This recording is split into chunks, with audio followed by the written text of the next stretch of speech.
You're very welcome back to Unstable TV. So you lovely guys have sent us over some videos. Now what they are, we're looking forward to hearing exactly what there is. So Danielle, what's going on today? So today, James, we were sent over a video called How the US President Travels. Ooh, loads of secret security, I'm assuming.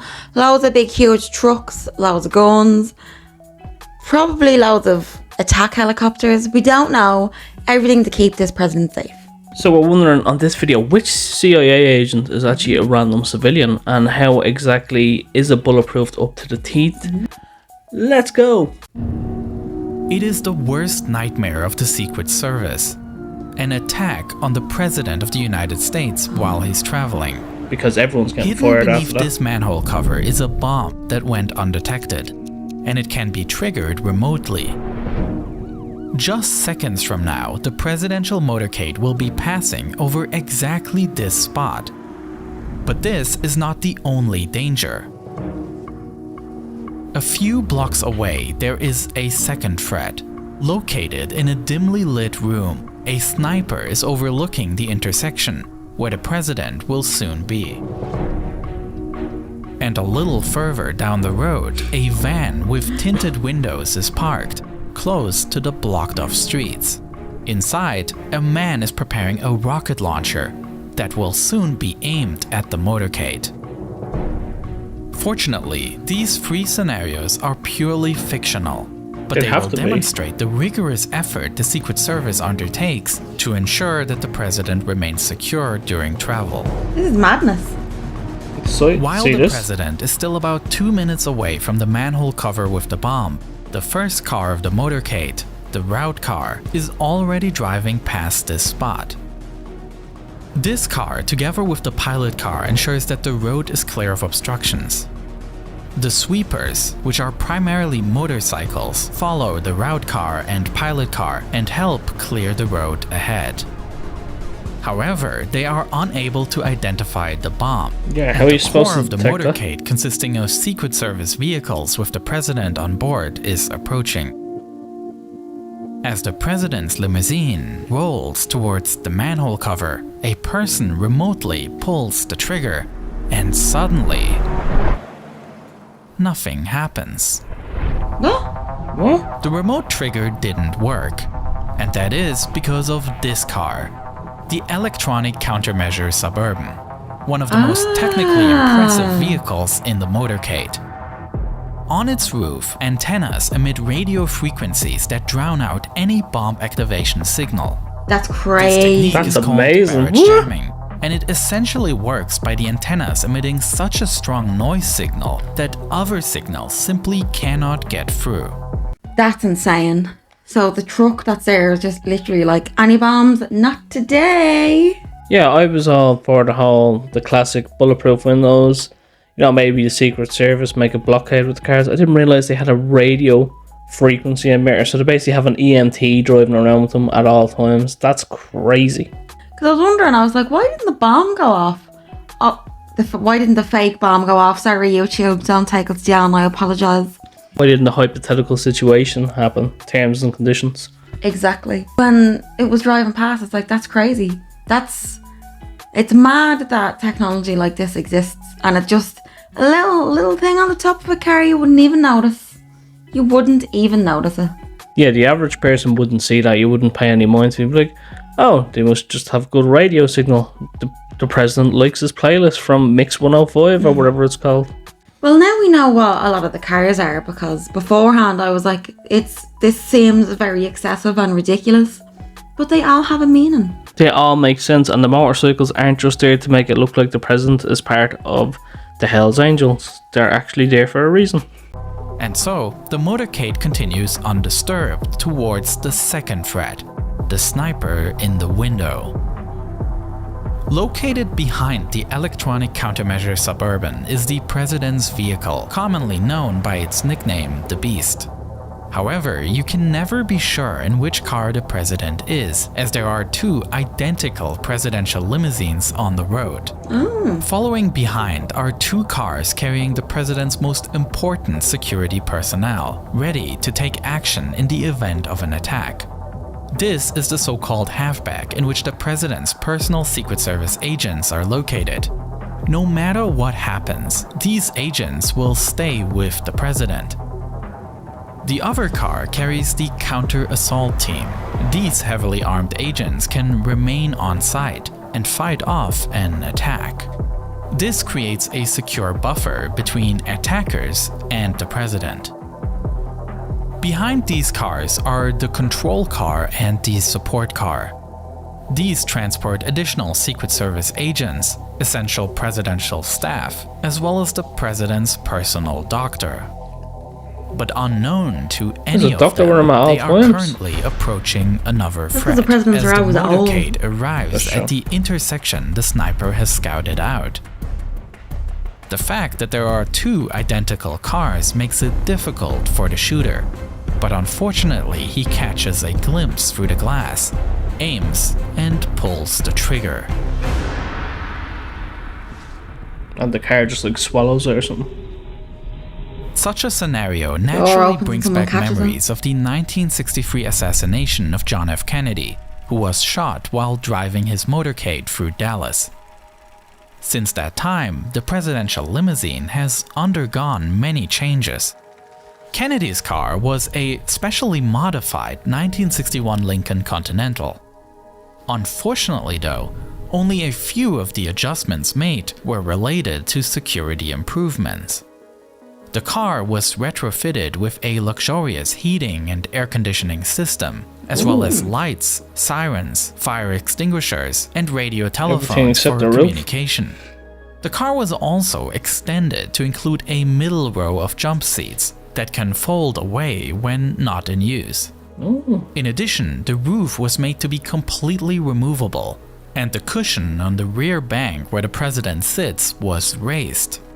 Both these modifications were designed to make the president more visible to the public. Unfortunately, it also made him more vulnerable.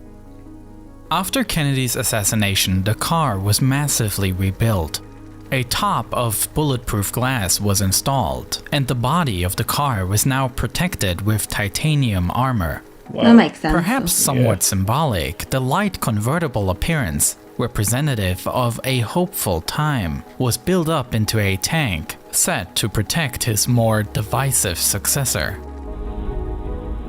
Luckily, today's limousine is well prepared for such an attack, and the shot has absolutely no chance of success. The current beast has been in service since September 2018 and is a completely custom-built vehicle by General Motors. Although visually reminiscent of a sedan, the car was actually built based on a truck platform. This was necessary to support the over 15,000-pound heavy armored vehicle. The interior is hermetically sealed against any form of chemical attack. The tires are able to continue driving even when shot, and the doors are 8 inches thick and equipped with handles that, with the switch of a button, can be electrified in order to prohibit entry to outsiders. Why aren't all cars made like that? Probably because it's too expensive for the normal people to have it, but I mean, that sounds a lot safer. I suppose, like, it's a bit sad because Kennedy looked like he wanted to be more, you know, the people's president, and he was kind of the example then of like why you can't be too vulnerable, which is sad. But I don't think anyone was ever going to think they'd want to assassinate their own president. But time and time again throughout history, it happens. Sure, look what happened with Donald Trump a couple of months ago. Yeah, that's true. And that was really recent.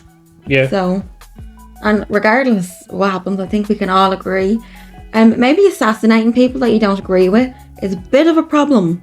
What's going on there, America? Just have a talk. Have a disagreement. Maybe have a good old classic boxing match or something, you know, on the victor's right. Just do that. Just go back to the olden times.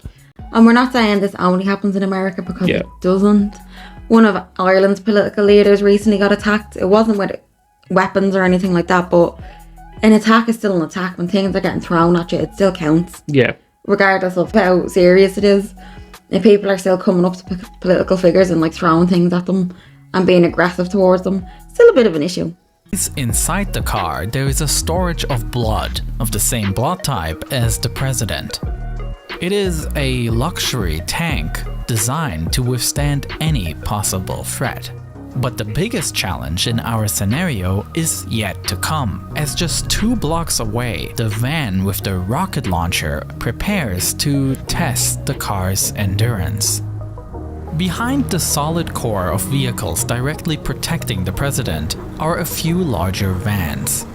These carry the press pool of reporters that travel with the president. This car behind is the ID car. It functions as the motorcade's communications hub, relaying information between the different vehicles and identifying problems early on. Behind that is the Hazardous Materials Mitigation Unit, a vehicle equipped to respond to biological, chemical, and even nuclear attacks. It carries the necessary equipment and personnel to treat the effects of such an attack effectively. This is the so-called Roadrunner, recognizable by the antenna above the roof. This car is the mobile communication hub of the motorcade, ensuring that the president is fully operational at all times. The car provides satellite and internet communications, and it feeds a direct encrypted link to the Pentagon, allowing the president to hold secure phone and video conversations, even when en route. Makes sense. Oh. At the back of the motorcade, a local ambulance will follow, just in case anything happens. And signifying the end of the motorcade are the so-called rear guards. Local police cars that make sure that no other cars drive into the motorcade from the back. What about that rocket launcher then? Yeah, at this point, the presidential limousine arrives at the intersection with the van. Quickly, a man jumps out and aims the rocket launcher directly at the limousine. For this case, the presidential limousines and the electronic countermeasure vehicle are equipped with smoke grenades. As soon as they are triggered, the cars disappear in the smoke, preventing a clear line of sight. This so-called infrared smoke screen is composed in such a way that it conceals the heat signature of objects. That means that even more complex guided missiles would not succeed in tracking the target. Meanwhile, the beast flees the scene. The presidential motorcade is a highly thought-through system. Although the enormous number of cars may seem a bit arbitrary at first glance, a closer look reveals that the different vehicles all fulfill different tasks, and together function as a White House on wheels. Though it's probably fair to say that besides justified security concerns, there's also some element of projecting power at play here. Well, well, well. So it turns out all the cars do mean something and they're not just there for show. So first off, a very big shout out to the original content creator. Do make sure you check them out, give them a like, subscribe and share and all that good YouTube stuff. A very big shout out to you guys for sending this one over. Now of course we're going into this because, you know, from movies and media from around the world, we thought it was just going to be an American car, a Cadillac or a Chevron or something like that. Just big, bit of armor on it, bulletproof windows, all that. That's what we thought the president was rolling around in. But no, he has a convoy, a mobile White House roaming around that is equipped with EMPs, doctors, a whole network, a 15-ton barricade in his way, coming from rockets and grenades that can, like they've literally thought of everything. Any scenario, it's like a whole strategist on wheels. Even nuclear weapons. I don't really know how anybody is going to stop that, but okay, I'm sure America have something in place. Now, before people come at me in the comments, I am not just talking about nukes. I know there's many different types of nuclear weapons, but that just seems very wild to me. Of course, the big question is this just a power play on wheels, or is it all necessary? But judging from previous attacks and what has happened to previous presidents and other world leaders, it's necessary to a point, but there is an element of we're the bigger power than you. I mean, another positive part is you get to see your tax money right in front of you roll down the street. That's true. And all of the many, many, many cars and the many, many, many equipment, many, many, many blood bags that people can't get access to, sitting right there. Like, I understand why that's necessary and it's needed, but I also understand why the American people kind of get annoyed with that. Yeah. And they get upset with that when they don't have access to things that they really should have access to. So I get why a few people are upset over something like this. But then at the same time, I do understand why it's necessary. So it's a hard one. It really is a hard one. Like, your everyday Americans are crying out for basic healthcare, and there's the president with not only a private doctor, but the local ambulance in case he needs even more health services. Yeah. So that is a bit of a kick in the teeth. If we are fortunate enough, I know sometimes we are, and we're very grateful to every veteran and everyone that comes in and shows their perspectives and tells us and has a chat in the comments with us. We love you guys for that. But we're very fortunate to have someone in the comment section that has maybe seen the beast in action and the president's entourage coming down your street, or you've seen just any of these vehicles in person. Tell us what that was like. And if we're very, very up there fortunate, if the president is watching, yeah. If anyone, I don't know if you can say this, has anyone worked in this field and maybe you retired from it, maybe from years ago, it doesn't even have to be the current president, or if you've worked in, like, maybe we're lucky enough you're retired and you've worked in the 70s or 80s, like just after JFK, and you're here on YouTube. Don't know how you're here or how you found this video, but tell us that experience. Or you have a family member that told you the story, tell us what that was like. Or if you just want to make something up as well and just pretend, we'll believe you. Yeah. We'll pin it.